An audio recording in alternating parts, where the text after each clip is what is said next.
नमस्कार, मी सेजल पुरवार. नम्मा होमिओपॅथीच्या या विशेष कार्यक्रमात तुमचं स्वागत. खरं तर आजकाल बहुतेक लोकांना वेगवेगळ्या समस्या उद्भवतात, वेगवेगळ्या आजारांना सामोरं देखील जावं लागतं आणि त्याला विविध कारणंही आहेत, जसं की आपली बदलती लाईफस्टाईल असेल किंवा खाण्याच्या वेगवेगळ्या सवयी असतील. तर अशा प्रकारच्या अनेक आजारांवर मार्गदर्शन करण्यासाठी आपल्यासोबत आज उपस्थित आहे डॉक्टर प्रीती तोडकर. खरं तर मॅडम, आमच्या कार्यक्रमात आल्याबद्दल तुमचं सहर्ष स्वागत आहे. आपण सर्वात आधी कार्यक्रमाला सुरुवात करण्याआधी डॉक्टरांची थोडक्यात ओळख करून घेऊया. डॉक्टर प्रीती यांनी आपलं शिक्षण BHMS मधून पदवी घेऊन पूर्ण केलंय. तसंच ते आता नम्मा क्लिनिकच्या अंधेरी शाखेत कार्यरत आहेत. तर आज आपण डॉक्टर प्रीती यांच्याकडून व्हेरिकोज वेन्स या आजाराबद्दल जाणून घेणार आहोत.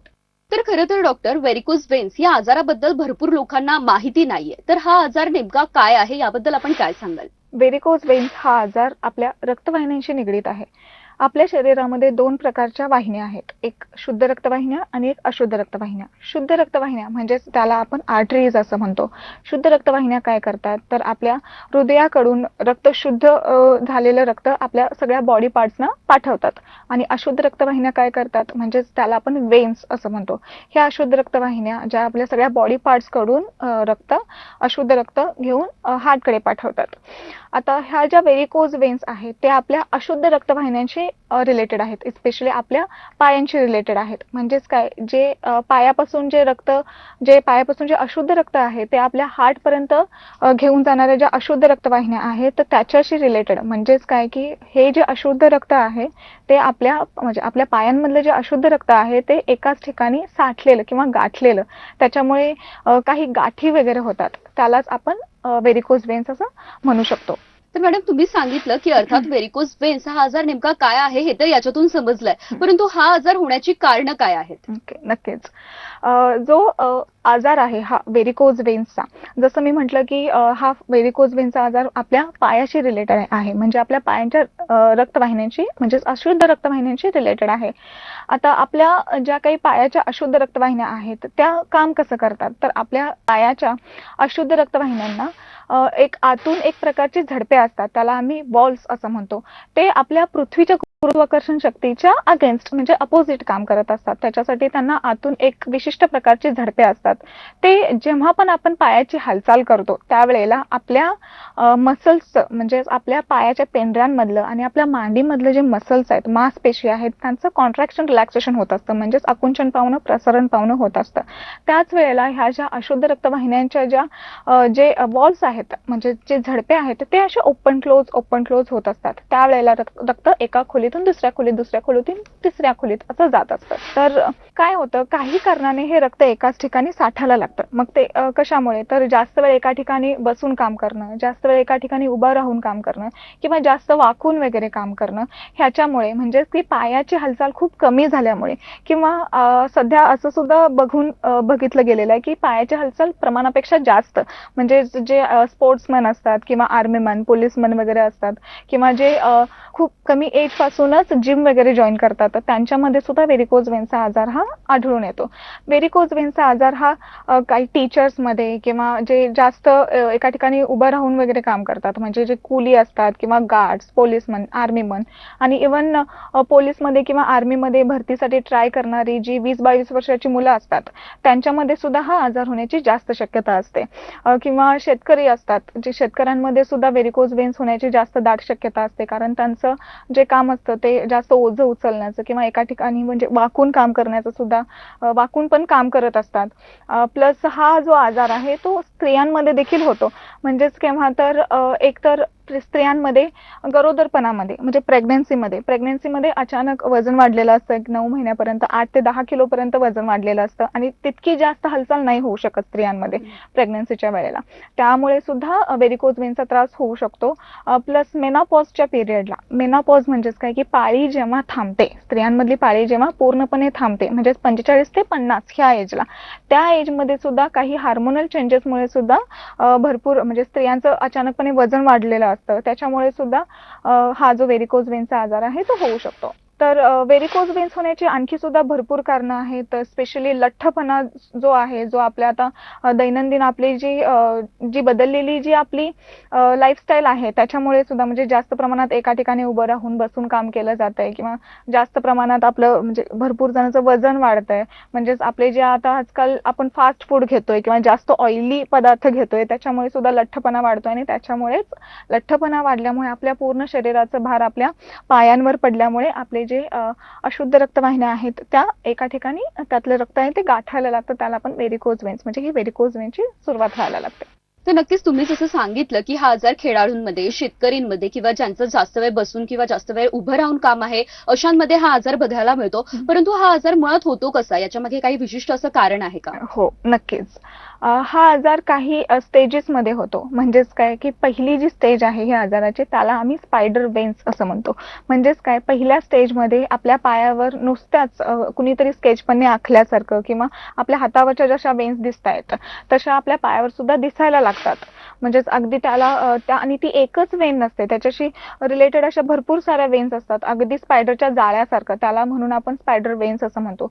पायाच्या वेन्सचा कलर दिसायला लागतो, जास्त उठून दिसायला लागतो. जांभळ्या कलरच्या, मोरपंखी कलरच्या, जास्त हिरव्या कलरच्या वेन्स आपल्याला दिसायला लागतात. भरपूर वेळा काय होतं की पहिल्या स्टेजमध्ये, म्हणजे हा जो स्पायडर वेन्सचा जो पहिला स्टेज आहे त्याच्यामध्ये भरपूर वेळा पेशंटला काही त्रास होत नाही, त्याच्यामुळे भरपूर पेशंटमध्ये दुर्लक्ष होतं. आता सपोज एक 10 पेशंट्सना व्हेरिकोज वेन्सचा त्रास आहे, त्याच्यामध्ये 8 पेशंटचं तर दुर्लक्षच होतं, कारण ह्या पहिल्या स्टेजमध्ये मोस्टली त्रास नसतो त्यामुळे. आणि हा जो पहिला स्टेज आहे, हे जे स्पायडर वेन्सची जी स्टेज आहे ती मोस्टली गरोदरपणामध्ये जास्त दिसून येते. तर हीच पहिली स्टेज पुढे वाढत जाते, आणि जे आपले व्हेरिकोज वेन्स, स्पायडर वेन्स जे आहेत ते स्पायडर वेन्स तिथे एका ठिकाणी गुठळ्या व्हायला लागतात त्या वेन्समध्ये. मग त्या गुठळ्या काहींच्या एकदम मऊ असतात, काहींच्या एकदम जास्त घट्ट असतात. मग हळूहळू जसं हा आजार वाढत जातो तसं तसं लक्षणं दिसायला लागतात. म्हणजे पाय एकदम जड जड होणे, पायाचा कलर चेंज होणे, किंवा चालताना, उठताना, बसताना त्रास होणे, मांडी घालून जास्त वेळ बसू शकत नाही किंवा पायऱ्या चढू शकत नाही, पायामध्ये गोळे यायला लागतात, मोस्टली रात्री झोपताना गोळे यायला लागतात, किंवा पाय एकदम जड जड वाटायला लागतो, पायऱ्या चढायला त्रास व्हायला लागतो. अशी काही जी लक्षणं आहेत ती दिसून येतात. भरपूर वेळा ह्या व्हेरिकोज वेन्स बद्दल पेशंटना तितकं माहिती नाहीये, लोकांमध्ये तितकं माहिती नाहीये. म्हणजे ह्या वेन्स दिसत असतात आपल्या पायांवर, पण पाय तरी दुखत असतो. पण भरपूर वेळा पेशंट काय करतो की फक्तच पेन किलर खायची किंवा काहीतरी बाम लावायचा पायाला, फक्त मसाज करायचं, ऑइलने मसाज वगैरे करायचं, हेच. पण पेशंटला भरपूर वेळा कळत नाही की आपला पाय नेमका कशामुळे दुखतोय, व्हेरिकोज वेन्समुळे दुखतोय की नेमकं म्हणजे काही जास्त ट्रॅव्हलिंग झालेलं आहे किंवा जास्त काही काम झालेलं आहे याच्यामुळे दुखतंय. तर नक्कीच पेशंट्सला कळत नसणार की नेमका आपल्याला व्हेरिकोज वेन्स हा आजार झालाय का. तर हे माहिती करून घेण्यासाठी काय करायला हवं? ओके. आता आपल्या शरीरामध्ये 2 प्रकारच्या वेन्स आहेत, एक सुपरफिशियल वेन्स आणि एक डीप वेन्स. सुपरफिशियल वेन्स म्हणजे काय, जे आपल्याला डोळ्याने दिसतात, म्हणजे ह्या आपल्याला स्किनच्या अलगतच दिसतात, त्या सुपरफिशियल वेन्स. त्या जास्त गुठळ्या व्हायला लागतात त्या वेन्समध्ये, ते आपण फिजिकली एक्झामिन करून बघू शकतो की व्हेरिकोज वेन्स आहेत. पण डीप वेन्स आपल्याला डोळ्याने दिसत नाहीत, त्याच्यासाठी आम्ही एक विशिष्ट प्रकारची तपासणी करायला सांगतो पेशंट्सना, ज्याचं नाव आहे वेनस डॉपलर किंवा कलर डॉपलर ची टेस्ट करायला सांगतो, जेणेकरून आपल्या आतल्या ज्या डीप वेन्स आहेत त्या कितपत अफेक्ट झालेल्या आहेत ते आपल्याला कळू शकतं. तर नक्कीच तुम्ही सांगितल्याप्रमाणे या आजाराची जी लक्षणं आहेत ती तर समजली आहेत, आणि हा आजार माहिती करून घेण्यासाठी काय करायला हवं ते देखील. परंतु जर या आजाराच्या काही स्टेप्स आहेत का, म्हणजे जर हा आजार वाढत गेला तर त्याचे काही दुष्परिणाम देखील होऊ शकतात का? हो, नक्कीच होऊ शकतात. जर आपण ह्या आजारावर वेळेस उपचार नाही केले तर नक्कीच ह्याचे दुष्परिणाम भरपूर भयंकर होऊ शकतात. कारण आता जसं मी आताच सांगितलं, पहिली स्टेज ह्याची जी स्पायडर वेन्सची असते, भरपूर वेळा त्रास नसतो पेशंटला, त्यामुळे पेशंटकडून दुर्लक्ष होतं. आता आमच्या इथे काही पेशंट येतात ज्यांना गुठळ्या झालेल्या असतात पायावर, बघितलं की दिसून येतं की बाबा व्हेरिकोज वेन्स आहे असं सुद्धा, पण त्या पेशंटला कोणत्याही प्रकारचा त्रास नसतो. काही पेशंट तर येतात की डॉक्टर मी शॉर्ट्स घालू शकत नाहीये, माझ्या पायावर काहीतरी उठलेलं आहे असं म्हणून येतात, पण त्या पेशंटला माहिती नसतं की बाबा ह्या व्हेरिकोज वेन्सच आहेत त्याच्यामुळे सुद्धा. आणि भरपूर वेळा काय होतं की ह्या ज्या वेन्स वाढत गेल्या तर पुढे खाज सुद्धा उठायला लागते, पायाची आग व्हायला लागते, पायाच्या तळव्यांची आग व्हायला लागते. खाज इतक्या काही पेशंटमध्ये स्टेजमध्ये इतक्या प्रचंड प्रमाणात असते की पेशंट हाताला काही सापडेल त्याच्याने खाजवून घेत असतो. पण ही खाज जास्त प्रमाणात वाढल्यामुळे काय होतं की तिथे व्हेरिकोज एक्झिमा व्हायला लागतो. व्हेरिकोज एक्झिमा म्हणजे काय की आपल्या पायाचा कलर पूर्णपणे चेंज व्हायला लागतो आणि आपला पाय अगदी सापाची कात कशी असते अगदी खपल्या पडल्यासारखी तशा प्रकारे व्हायला लागते पायाची जी स्किन आहे ती. भरपूर वेळा व्हेरिकोज एक्झिमा ह्या स्टेजमध्ये पेशंटला वाटतं की हा काही स्किन रिलेटेड आजार आहे. त्याच्यामुळे भरपूर वेळा पेशंट फक्त लोशन लावून घेतो किंवा फक्त खोबरेल तेल वगैरे लावून घेतो किंवा काहीही ऑइंटमेंट्स लावायला ट्राय करत असतो. पण त्याच्यामुळे काय होतं तात्पुरतं रिलीफ भेटतं पेशंटला. म्हणजे तात्पुरतंच ती जी खाज आहे ती कमी होते पण आतून मुळासह तो आजार बरा होत नाही. ऍक्च्युली हे जे व्हेरिकोज एक्झिमा आहे ते व्हेरिकोज वेन्समुळे झालेला असतो. त्याच्यामुळे व्हेरिकोज वेन्स आधी पूर्णपणे कमी करणं गरजेचं आहे. जर हा व्हेरिकोज वेन्सचा आजार पुढे वाढत गेला म्हणजेच की ह्याच्या गुठळ्या हळूहळू वाढत गेल्या तर पुढे जाऊन त्या फुटू पण शकतात. त्याच्यामुळे काय होतं की व्हेरिकोज अल्सर आपण त्याला म्हणतो आणि ही जी जखम आहे ती आतून बाहेर झालेली जखम आहे, बाहेरून झालेली नाहीये. जेणेकरून काय होतं की जे एकदा का व्हेरिकोज अल्सर म्हणजे त्याच्यातून जे काही आपलं अशुद्ध रक्त आहे जे एकाच ठिकाणी साठलेलं आहे ते रक्त बाहेर पडायला लागतं. अगदी काळपट कलरचं रक्त किंवा त्याच्यातून पांढरं पाणी बाहेर पडायला लागतं, पू बाहेर पडायला लागतो आणि एकदा ही जखम झाली तर ह्याला आपण नॉन हिलिंग जखम अशी म्हणतो. म्हणजे एक अशी जखम जी लवकर बरी होऊ शकत नाही. त्याच्यामुळे काय होतं की एकदा का ही जखम झाली तर पुढे त्याला सतत बँडेजिंग करणं गरजेचं आहे दिवसातून 2 वेळा. तर ती जी जखम आहे ती ड्राय ठेवणं आधी गरजेचं आहे. त्याच्यामुळे पुढे जाऊन इन्फेक्शन वाढू सुद्धा शकतात किंवा त्याच्यावर माशा बसणं किंवा काही डस्ट वगैरे लागणं त्या जखमेला तर तो आजार जास्त प्रमाणात वाढायला लागतो. भरपूर वेळा फक्तच गुठळ्या होऊन नाही तर पेशंटची जी खाज आहे जसं मी म्हटलं व्हेरिकोज एक्झिमामध्ये खाजेचं प्रमाण जास्त असतं तर खाज वाढून बर्निंग सेन्सेशन तिथे जास्त वाढून इथे सुद्धा छोटे छोटे क्रॅक्स व्हायला लागतात. त्याच्यामुळे सुद्धा व्हेरिकोज अल्सर होण्याची जास्त शक्यता असते. आणि मोस्टली डायबिटीज पेशंटमध्ये जर हा व्हेरिकोज अल्सर हा आजार झाला तर तो लवकरात लवकर कमी होणं हे खूप अवघड होतं. तर नक्कीच हा आजार किती पुढे जाऊ शकतो, आता जरी कमी असेल तरी हे पुढे एक भयानक असं रूप घेऊ शकतो किंवा हा आणखी वाढू शकतो हे तर आपल्याला मॅडमांनी सांगितलं त्यावरून समजतंच. परंतु तुम्ही देखील या आजारामधून लढत असाल किंवा तुम्हाला हा आजार असेल याची समस्या तुम्हाला पुन्हा पुन्हा उद्भवत असणार परंतु तुमच्या समस्येचं निरसन होत नसणार. तर एकदा तरी तुम्ही नम्मामध्ये तुम्ही जायला हवं आणि स्क्रीनवर स्क्रोल असलेल्या नंबरवरती तुम्ही थेट संपर्क साधू शकता डॉक्टरांसोबत आणि तुम्हाला तिथे तुमच्या समस्येचं निरसन नक्कीच होणार. यांच्या शाखा दादर, अंधेरी, ठाणे, पुणे, नाशिक, सोलापूर, कोल्हापूर आणि औरंगाबाद या ठिकाणी देखील यांच्या शाखा ज्या आहेत त्या उपलब्ध आहेत. तुम्ही थेट तिथे देखील जाऊन संपर्क साधू शकतात आणि आपल्या समस्येचं निरसन करू शकतात. तर पुढे देखील आपल्याला या आजाराबद्दल जाणून घ्यायचंय परंतु तुर्तास वेळ झाले एका छोट्याशा ब्रेकची.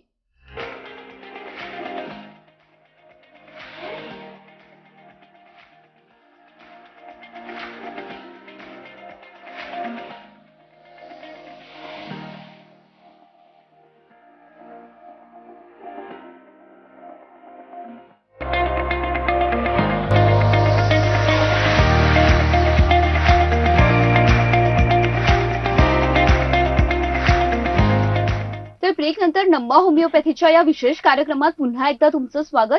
तर व्हेरिकोज वेन्स या आजाराबद्दल आपण जाणून घेतोय. खरं तर मॅडम तुम्ही सांगितलं त्यावरून आपल्याला या आजाराची जी कारणं आहेत जी लक्षणं आहेत हा आजार कसा होतो याबद्दल तर माहिती मिळालीच परंतु नम्मामध्ये यावर काय विशिष्ट असा उपचार आहे याबद्दल आपण काय सांगाल? हो नक्कीच. आम्ही इथे नम्मा होमिओपॅथीमध्ये हा जो व्हेरिकोज वेन्सचा आजार आहे तो मुळासह बरं करण्यासाठी प्रयत्न करतो. म्हणजेच काय की नम्मा होमिओपॅथीमध्ये आम्ही एक विशिष्ट प्रकारची जी ट्रीटमेंट आहे म्हणजेच जो विशिष्ट प्रकारचा जो फॉर्म्युला यूज करतोय त्याचं नाव आहे की nano genetic constitutional homeopathic medicines. म्हणजेच काय की नॅनो म्हणजे काय की स्मॉल सिमिलर स्मॉल डोज आम्ही पेशंट्सना देतो म्हणजे मिनिमम डोज देतोय जेणेकरून ह्या मिनिमम डोजमधून तुमचा जो काही दीर्घकालीन आजार आहे तो पूर्णपणे नाहीसा व्हावा. आणि देन नॅनो जेनेटिक म्हणजे काय की की आम्ही जे होमिओपॅथिक मेडिसिन्स देतोय ते तुमच्या जीन्स लेवलला जाऊन काम करतात. म्हणजेच काय की तुमच्या सेल्सवर, तुमच्या पूर्णपणे पेशंटवर काम करत असतात. आणि कन्स्टिट्यूशन म्हणजे काय की पेशंट फिजिकली कसा आहे आणि पेशंट मेंटली सुद्धा कसा आहे. म्हणजे फिजिकली म्हणजे काय की नेमकं त्याचा जो व्हेरिकोज वेन्सचा आजार आहे तो कोणत्या स्टेजमध्ये आहे. म्हणजे नुसत्याच त्याच्या स्पायडर वेन्स आहेत की नुसत्याच त्याच्या गुठळ्या झालेल्या आहेत, वेदना आहेत की नाही, की आणखी दुसरे कोणते त्रास आहेत. म्हणजेच पाय जड होतात का किंवा त्याला कोणत्या प्रकारच्या वेदना होतात. आता प्रत्येक व्यक्तीला किंवा प्रत्येक पेशंटला सेम प्रकारच्या वेदना होत नाहीत. आता काही पेशंट्सना टोचल्यासारखं वाटतं, काही पेशंट्सना क्रॅम्प्स येतात, काही पेशंट्सना आतून खेचल्यासारखं वाटतं, काही पेशंट्सना आग आग झाल्यासारखं वाटतं. म्हणजे जसा आजार तसे पेशंटच्या ज्या वेदना असतात तशा. आणि ह्या वेदना ज्या असतात त्या वेदना काय केल्यावर कमी होतात, म्हणजे पेशंट नेमका काय करतो. आणि ह्या वेदनेमध्ये जेव्हा वेदना होत असतात त्यावेळेला पेशंटची मानसिकता कशी असते आणि हे सुद्धा बघितलं जातं की पेशंट मानसिकरित्या कसा आहे, स्टेबल आहे की किंवा कोणता तरी मेंटली कोणता तरी स्ट्रेस आहे. मग तो स्ट्रेस कसाही असू शकतो, फायनान्शियली असू शकतो, फॅमिलियल असू शकतो किंवा पर्सनल स्ट्रेस सुद्धा असू शकतो. ह्याच्यामुळे पेशंटची जी मानसिकता आहे ती त्याच्याबद्दल सुद्धा अभ्यास केला जातो. आणि मग ह्या सगळ्यांचा एकत्रितपणे अभ्यास करून आम्ही नम्म होमिओपॅथीमध्ये पेशंटला पूर्णपणे ट्रीटमेंट देतोय, जेणेकरून त्यांचा जो आजार आहे तो पूर्णपणे नाहीसा व्हावा. तर नम्मामध्ये यावर काय उपचार आहे हे तर तुम्ही सांगितलंय, परंतु खरं तर आपल्याला एक फोन येतो, त्यांची काय समस्या आहे आपण ती जाणून घेऊया. नमस्कार मॅडम, बोला काय समस्या आहे तुमची? हॅलो मॅम नमस्कार. मी अंकिता बोलतेय पुण्याहून. माझ्या मम्मीचं वय 56 आहे आणि मम्मीला 8 वर्षापासून व्हेरिकोज वेन्स आहे. एकदा ऑपरेशन झालेलं आहे व्हेरिकोज वेन्सचं, पण आता सध्या परत अल्सर झालेलं आहे मम्मीला आणि त्याची ट्रीटमेंट वगैरे घेतली आहे, पण अजून असं पाहिजे तसं क्लिअर होत नाहीये. तुमच्याकडे काही उपचार आहे का त्याच्यावर? ओके. नक्कीच ह्याच्यावर नक्कीच उपचार होऊ शकतो. आता जसं तुम्ही म्हटलाय की तुम्हाला व्हेरिकोज वेन्सचा आजार भरपूर वर्षापासूनचा होता आणि तुम्हाला पुढे ते व्हेरिकोज वेन्स पुढे जाऊन व्हेरिकोज अल्सर सुद्धा झालेला आहे आणि त्याच्यासाठी तुम्ही ऑपरेट सुद्धा करून घेतलेला आहे, तरी सुद्धा तुम्हाला त्याचा त्रास होतोय. नक्कीच ह्याच्यासाठी नक्कीच नम्म होमिओपॅथीमध्ये उपचार आहे. आमच्या इकडे भरपूर सारे असे पेशंट येतात जे एकदा नाही तर 2 ते 3 वेळा तर ऑपरेशन करून घेऊन आलेले असतात. म्हणजे ह्याच्या आधी भरपूर वेळा काय होतं की ऑपरेशन करून सुद्धा हा आजार पूर्णपणे बरा होत नाही. म्हणजेच काय की ऑपरेशनने फक्त जे काही गुठळ्या झालेल्या आहेत त्या तेवढ्याच काढल्या जातात, पण मेन कॉज काय आहे, रूट कॉज आपल्याला इथे काढावं लागतं. म्हणजे नेमका आजार कशामुळे झालेला आहे ते कारण पूर्णपणे काढणं गरजेचं आहे. भरपूर सारे पेशंट असे सुद्धा येतात क्लिनिकमध्ये की त्यांना ऑपरेशनचं सजेशन दिलेलं आहेत. त्याच्यामुळे पेशंट ऑपरेशन म्हटल्यावरच घाबरतो. पेशंट ऑपरेशन करायचं नसतं असं सुद्धा म्हणत येतो पेशंट. पण ह्याला ऑपरेशन करण्याची पण तितकी काही गरज नाहीये. हा बिना ऑपरेशनचा सुद्धा पूर्णपणे बरा होऊ शकतो. आणि जसं तुम्ही म्हटलंय की तुम्हाला ऑपरेशन नंतर सुद्धा त्रास होतोय, तर ह्याच्यासाठी घेण्याची काळजी म्हणजे जे काही तुमचा अल्सर आहे तो तुम्हाला रेग्युलरली साफ ठेवायला पाहिजे, त्याचं बँडेजिंग करायला पाहिजे. जास्त वेळ एका ठिकाणी उभारता कामा नये किंवा जास्त ओझं वगैरे उचलण्याचं जे काही काम असेल तर ते पूर्णपणे टाळायला पाहिजे. तुमच्या पायाची हालचाल होत राहायला पाहिजे, म्हणजेच वॉकिंग वगैरे करायला पाहिजेतच. ह्याच्यासोबतच तुम्हाला प्रॉपर ट्रीटमेंट देणं सुद्धा गरजेचं आहे. तुम्ही नक्कीच आमच्या नम्म होमिओपॅथीच्या शाखेमध्ये या. तुमच्या जवळची कोणती पण शाखा असेल तिकडे येऊन तुम्ही आमच्या होमिओपॅथी ट्रीटमेंटचे लाभ घेऊ शकता. नक्कीच तुम्ही दिलेली माहिती ही त्यांच्यासाठी अत्यंत महत्त्वाची असणार आणि त्यांच्या समस्येचं निरसन नक्की होणार. परंतु खरं सांगायचं झालं तर या आजारावर नियंत्रण मिळवण्यासाठी कोणत्या विशिष्ट अशा एक्सरसाइज आहेत का? हो, नक्कीच. आता जर तुम्हाला आढळून येत असेल की बाबा ह्या आजाराची तुमच्यामध्ये सुरुवात झालेली आहे, तर नक्कीच काळजी घ्यायला लागेल तुम्हाला. म्हणजेच नियमितपणे वॉकिंग असायलाच पाहिजे. ॲटलिस्ट दिवसातून 1 तासभर तरी, म्हणजे सकाळी एक अर्धा ते पाऊण तास, संध्याकाळी एक अर्धा तासपर्यंत तरी वॉकिंग असायलाच पाहिजे, जेणेकरून तुमच्या पायाची व्यवस्थित हालचाल होऊन तुमच्या मसल्सचं कॉन्ट्रॅक्शन रिलॅक्सेशन होऊन तुमच्या जे काही अशुद्ध रक्तवाहिन्यांचा जो अडथळा आहे तो प्रॉपरली फ्लो होण्यासाठी मदत होईल. प्लस ह्याच्यासाठी तुम्ही सायकलिंग सुद्धा करू शकताय रेग्युलरली. स्विमिंग करणं सुद्धा खूप गरजेचं आहे, जेणेकरून एक प्रकारचं हे विशिष्ट एक्सरसाइजच आहे व्हेरिकोज वेन्ससाठी. किंवा तुमच्या खोबरेल तेलाची मसाज सुद्धा करू शकताय व्हेरिकोज वेन्सवर, पण खालून वर अशा पद्धतीने करू शकताय. तर व्हेरिकोज वेन्ससाठी तुम्ही स्टॉकिंगचे सॉक्स सुद्धा यूज करू शकताय. जर तुम्हाला जास्त वेळ बाहेर जायचं असेल किंवा ट्रॅव्हलिंग असेल तर नक्कीच स्टॉकिंगचे सॉक्स यूज करू शकताय. नक्कीच तुम्ही सांगितलेल्या या एक्सरसाइज या आजारावरती नियंत्रण मिळवण्यासाठी महत्वपूर्ण आहेत, परंतु नम्मा होमिओपॅथीमध्ये एकदा उपचार घेतल्यानंतर त्याचे काही दुष्परिणाम होऊ शकतात का? नाही, दुष्परिणाम असं काहीच नाहीये. म्हणजेच होमिओपॅथीला कोणत्याही प्रकारचे साईड इफेक्ट नाही आहेत. इवन आम्ही इथे नम्मा होमिओपॅथीमध्ये जो होमिओपॅथिक तो फॉर्म्युला यूज करतोय, जो ॲडव्हान्स्ड होमिओपॅथिक फॉर्म्युला ज्याला आम्ही nano genetic homeopathic constitutional medicines आम्ही जे देतोय, त्या आमच्या ह्या मेडिसिन्सना कोणत्याही प्रकारचा साईड इफेक्ट नाही आहे. पूर्णपणे मेडिसिन्स आमचे जे आहेत ते नैसर्गिकरित्या बनवलेले आहेत, एकदम नॅचरल आहेत. साईड इफेक्ट कोणताही नाही आहे, काही केमिकल नाही आहे, ह्याच्यामध्ये कोणत्याही प्रकारचं स्टेरॉइड नाही आहे. त्याच्यामुळे तुम्ही निर्धास्तपणे ही ट्रीटमेंट घेऊ शकताय. खरं तर तुम्ही सांगितलं या ज्या एक्सरसाइजेस आहेत तर या आजारावर नियंत्रण मिळवण्यासाठी या महत्वपूर्ण तर आहेत, परंतु हा आजार जर पुढे वाढला तर याचे काही दुष्परिणाम होऊ शकतात का? हो, नक्कीच. ह्याचे दुष्परिणाम होऊ शकतात. म्हणजे जसं काही सगळ्यात पहिला मोठा दुष्परिणाम म्हणजे व्हेरिकोज अल्सर होऊ शकतं. जसं मी सांगितलं, की ह्या व्हेरिकोज वेन्स जास्त प्रमाणात वाढायला लागल्या, त्याच्यावर ताण जास्त पडायला लागला, तर ह्या फुटू सुद्धा शकतात. म्हणजे रक्त सुद्धा बाहेर येऊ शकतं. त्याच्यामुळे व्हेरिकोज अल्सर होऊ शकतो. ह्यासोबतच हा व्हेरिकोज वेन्सचा आजार हा एका ठिकाणी थांबणारा नाहीये. हा वर वाढतच जातो. त्याच्यामुळे स्त्रियांमध्ये सुद्धा जे काही युटेरस आहे तिथपर्यंत सुद्धा जाऊ शकतो हा आजार. आणि पुरुषांमध्ये सुद्धा वंध्यत्व येण्याचं सुद्धा खूप मोठं कारण बनू शकतं. प्लस ह्या व्हेरिकोज वेन्समुळे आणखी एक दुष्परिणाम होऊ शकतो, त्याला आपण पाईल्स असं म्हणतो. आता पाईल्समध्ये पेशंटला जे काही मोशन करण्यासाठी त्रास होतोय किंवा मूळ बाहेर येतं असं सुद्धा म्हटलं जातं. तो जो एक प्रकार आहे तो व्हेरिकोज वेन्सचाच एक प्रकार आहे, म्हणजे एक दुष्परिणाम आहे. म्हणजे हे जे व्हेरिकोज वेन्स आहेत ते पुढे जाऊन पाईल्समध्ये सुद्धा वाढू शकतात. तर नक्कीच व्हेरिकोज वेन्सचा जो दुष्परिणाम आहे तो पाईल्समध्ये देखील होऊ शकतो, परंतु नम्मा होमिओपॅथीमध्ये किंवा होमिओपॅथीमध्ये ट्रीटमेंट घेताना लोकांमध्ये अनेक गैरसमज आहेत की ट्रीटमेंट खूप मोठी चालते किंवा मुळासकट हा आजार बरा होत नाही, तर याबद्दल आपण काय सांगाल? हो, नक्कीच. आता होमिओपॅथी ट्रीटमेंटमध्ये थोडा वेळ लागतो, म्हणजे दीर्घकालीन ट्रीटमेंट असते, पण डिपेंड्स ऑन पेशंटची जे काही सिव्हिरिटी आहे, आजाराची जी काही सिव्हिरिटी आहे त्याच्यावर सुद्धा डिपेंड पडतं. कारण प्रत्येक पेशंटची जी काही प्रतिकारशक्ती आहे ती सारखी नसते. प्रत्येक पेशंटचं एज जे आहे ते सुद्धा सारखं नसतं. प्रत्येक पेशंटचं ऑक्युपेशन आहे ते सारखं नसतं. त्याच्यामुळे हा जो आजार आहे तो एजच्या रिलेटेड आहे. प्रतिकारशक्ती सुद्धा खूप इम्पॉर्टंट आहे. पेशंटचं वेट किती आहे ते सुद्धा रिलेटेड आहे. आणि पेशंटचं जे काही दैनंदिन जीवनातली जे काही त्याची म्हणजे ऑक्युपेशन आहे त्याचं ते सुद्धा खूप इम्पॉर्टंट आहे. जर पेशंट जर व्हेरिकोज अल्सर ह्या स्टेजमध्ये असेल तर त्याला थोडा वेळ लागतोच, कारण हा जो आजार आहे तो आतून आम्हाला पूर्णपणे बरा करायचा असतो. म्हणजेच की ना की फक्तच त्याला बाहेरून ट्रीटमेंट द्यायची नसते, तर आतून पूर्णपणे बरं केलं जातं. आणि जे काही त्यांचे जे काही वॉल्स आहेत, म्हणजे वेन्सचे जे काही अशुद्ध रक्तवाहिन्यांचे जे आतले झडपे असतात ते भरपूर वीक झालेले असतात, इनॅक्टिव्ह झालेले असतात. त्यांना आपल्याला ते जे फ्लो आहे ते आपल्याला त्याचं जे फ्लो आहे ते आपल्याला प्रॉपरली करायचं असतं. त्याच्यासाठी वेळ लागतो, पण पूर्णपणे बरं होतं. तर नम्मा होमिओपॅथीमध्ये एकदा ट्रीटमेंट घेतल्यानंतर हा आजार मुळासकट जाऊ शकतं असं तुमचं म्हणणं आहे. तर खरं तर या आजारासाठी एखादी विशिष्ट अशी वयोमर्यादा आहे का, किंवा लहान मुलांमध्ये किंवा या विशिष्ट वयानंतरच हा आजार बघायला मिळतो म्हणून? नाही, तसं काही नाही. म्हणजे विशिष्ट अशी वयोमर्यादा नाहीये, कारण हा आजार अगदी 20 ते 22 वर्षाच्या मुला-मुलींमध्ये सुद्धा होऊ शकतो, जे स्पोर्ट्समध्ये आहेत किंवा जसं मी म्हटलं ज्यांची रनिंग जास्त आहे किंवा जे एक्सरसाइज जास्त करतात, म्हणजे जिम वगैरे जॉईन करतात किंवा आर्मीमध्ये किंवा पोलीसमध्ये भरतीसाठी ट्राय करणारी जी 20-22 वर्षाची मुलं आहेत त्यांच्यामध्ये सुद्धा होतो.